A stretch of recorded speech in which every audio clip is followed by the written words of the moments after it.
we have our own ideas about China, but we have to tolerate many ideas. We have different ideas, right?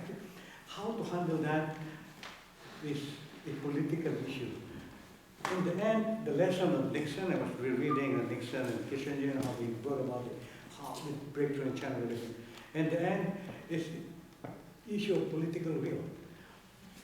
Brilliant, there are many think tanks. We have scholars who can come out, not just us, but in the end, it's an issue, again, breakthroughs, strategic breakthroughs, can only be dealt at the top. It is a political will.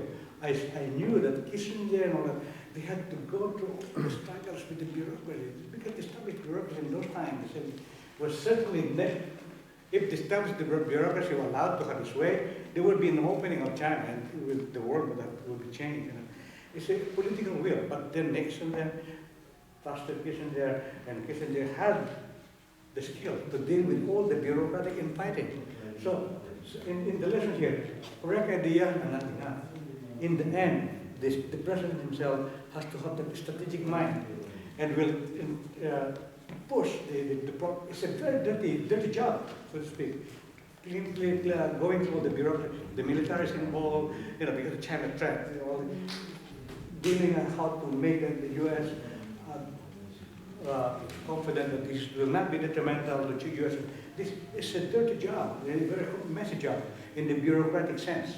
But so in the end, correct ideas we can share or whatever, but in the end we'll have to wait for a president who has the strategic mind and who will push through and play, create, the fight to the bureaucracy.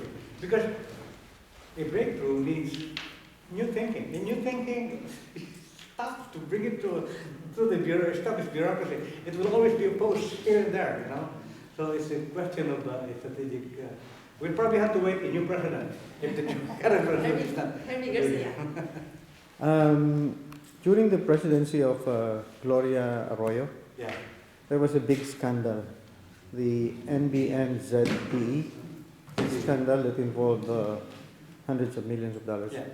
And Gloria Arroyo, there was a picture taken of Gloria Arroyo and Mike Arroyo playing golf with officials of ZTE in China. So there was that big question, why the president of a country, what is she doing in rubbing elbows with officials of a Chinese big company having contracts with the Philippines involving hundreds of millions of dollars. And then there was this whistleblower, De Venecia, the younger De Venecia. And then the commissioner of COMELEC, or chairman of the COMELEC, what is his name? Abalos. They're all involved, and they were so. I don't know what happened to the case now. What is the real story? I mean, was there really a big time corruption that went on? It was not ventilated in the local media. Corruption. What I can tell is that after this case, there apparently has been a directive to be more careful. Chinese companies to be more careful and in dealing with Philippine government officials when big projects are involved. So in fact, the result that there was more caution on the part of Chinese, because they realized that City, of course, is a big, state, big company, it's listed stock market. There was never an official, even investigation or publicly disclosed investigation about this whole case. So I'm not really clear about the extent of the corruption involved. I can only, like you, read on newspapers.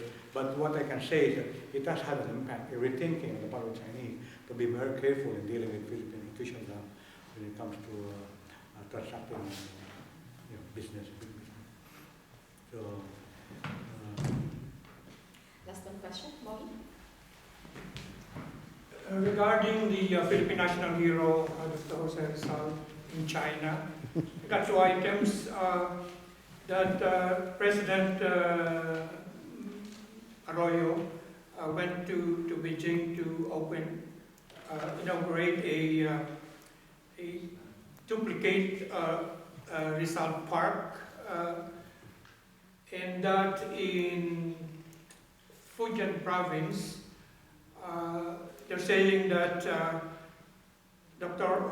Rizal is also regarded as a hero, and that in the school curriculum they teach that to the kids, school children. Now, how is that going to be affected by the developments between the Philippines and China province in this project? Well, in Beijing itself, there is not much presence of Rizal. Maybe in Fujian, because Fujian people, because of our affinity with many Chinese Philippines, it's always a natural bridge to China-Philippine friendship. So even Korea, some rooms, apart from some monuments there, because the Aquinos after all come from Fujian. So these are important, symbols of friendship. They are very important. They will become more important as as when we achieve breakthrough in terms of forging a closer relationships with the country. But right now, there's really not much in terms of either. We are supposed to have had a year of friendly exchanges the past 2 years, but because of these political problems, there's not been a boom in tourism, and many Chinese on the part are always going to the Philippines. So it's affected. So on the cultural, on non-political issues, we should tap. There's a big potential to be tapped, but it's not being tapped because of the obstruction created by the political problem we have. Thank you very much. Mr. President. Tapos na tayo? So let's give a big hand to our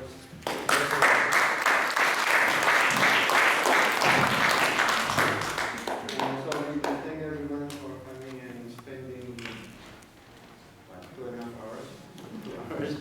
But we learned a lot from the insights and all the information shared with us by Eric Baculinao.